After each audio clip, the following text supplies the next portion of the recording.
بدشگونی لینا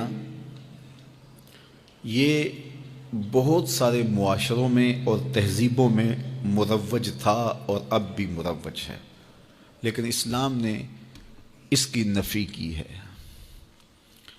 بدشگونی کیا ہے؟ کسی دن کو، کسی جگہ کو، کسی شخص کو منحوس خیال کرنا۔ بعض لوگ جانوروں کے بولنے سے بدشگونی لیتے ہیں کہ الو بول پڑا ہے تو یہ کام ہم نے نہیں کرنا، بلی نے راستہ کاٹ دیا ہے تو یہ کام ہم نے نہیں کرنا۔ اسی طرح بعض اشخاص کو منحوس خیال کیا جاتا ہے کہ بعض لوگ منحوس ہیں۔ عموماً بعض خاندانوں کے اندر کسی عورت کو منحوس خیال کر لیا جاتا ہے اور پورے خاندان کے لوگ اس کے بارے میں یہ رائے قائم کر لیتے ہیں کہ یہ منحوسہ ہے، اور یہ اگر صبح صبح اس سے ملاقات ہو گئی تو پھر سارا دن خراب گزرے گا۔ تو یہ ایک تصور ہے بدشگونی کا جو ہماری معاشرت کے اندر پایا جاتا ہے۔ جاہلیت کے زمانے میں یہ ساری چیزیں موجود تھیں۔ آقا کریم علیہ السلام تشریف لائے تو آقا کریم علیہ السلام نے ان ساری چیزوں کی نفی کی اور اللہ پر توکل کرنا، اللہ پر بھروسہ کرنا سکھایا۔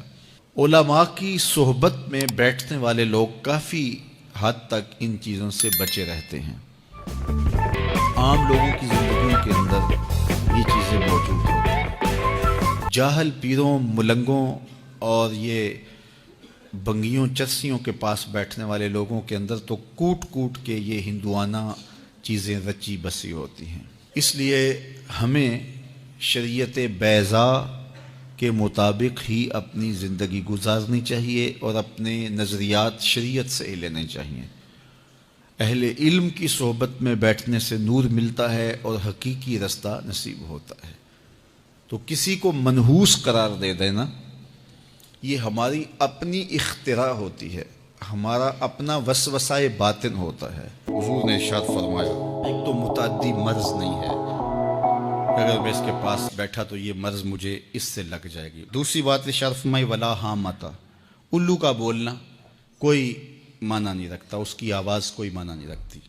تیسری بات فرمائی اور نہ ہی ستاروں کی کوئی تاثیر ہے کہ فلاں ستارے کا یہ اثر ہے۔ اقبال کہتا ہے یہ ستارے میری قسمت پر کیسے اثر انداز ہوں گے جو خود افلاک میں زار و زبوں گھوم رہے ہیں۔ وہ بعض کہتے ہیں ہاتھ کی لکیریں کام کرتی ہیں، جی یہ تیری ہاتھ میں فلاں چیز کی لکیر ہی نہیں ہے، فلاں کی لکیر ہی۔ وہ بیٹھے ہوتے ہیں نا فٹ پاتھ کے اوپر پروفیسر بابا جو قسمت کا حال بتاتے ہیں اور 10 روپے لیتے ہیں، تو وہ بتا رہے ہوتے ہیں تیری قسمت میں یہ ہے، تیری قسمت میں یہ ہے، تیری قسمت میں یہ ہے۔ وہ کسی نے کہا قسمت تو ان کی بھی ہوتی ہے جن کے ہاتھ بھی نہیں ہوتے۔ تو یہ لکیروں میں قسمت کو تلاش نہیں کیا جا سکتا۔ جب بچہ شکم مادر میں 120 دن کا ہوتا ہے، صحیح حدیث میں آتا ہے، فرشتہ اس کی عمر بھی لکھ جاتا ہے، اس کا رزق بھی لکھ جاتا ہے، اس کا شقی و سعید بھی ہونا لکھ جاتا ہے۔ لکھ دیا گیا، قلم اٹھا لیے گئے اور صحیفے خشک ہو گئے، اب کوئی نہیں لکھا جائے گا۔ تو جو شکم مادر میں لکھا گیا۔ اور چوتھی بات اللہ کے محبوب نے فرمایا کہ سفر کچھ نہیں ہے۔ یعنی کچھ لوگ کہتے ہیں یہ جو سفر کا مہینہ ہے یہ بہت ہی سخت مہینہ ہوتا ہے اور ان دنوں کے اندر سفر نہیں کرنا چاہیے، ان دنوں کے اندر شادی نہیں کرنی چاہیے، ان دنوں کے اندر اگر شادی کی جائے تو وہ شادی کامیاب نہیں ہوتی، اس لیے کہ یہ مہینہ منحوس ہے۔ میں آپ کو بتاتا ہوں کہ اس سفر کے مہینے میں سیدنا علی کی شادی حضرت سیدہ فاطمہ سے ہوئی ہے۔ بتاؤ اس سے کامیاب کوئی شادی ہو سکتی ہے؟ کوئی کہتے ہیں جی اس مہینے میں اگر شادی ہو تو اولاد نہیں ہوتی۔ حضرت علی اور سیدہ فاطمہ کی شادی ہوئی ہے، حسن اور حسین پیدا ہوئے ہیں، ایسے کوئی بیٹے تو لاؤ زمانے میں۔ حضرت زینب رضی اللہ تعالی عنہا اور حضور کی شادی ماہ صفر المظفر میں ہوئی ہے۔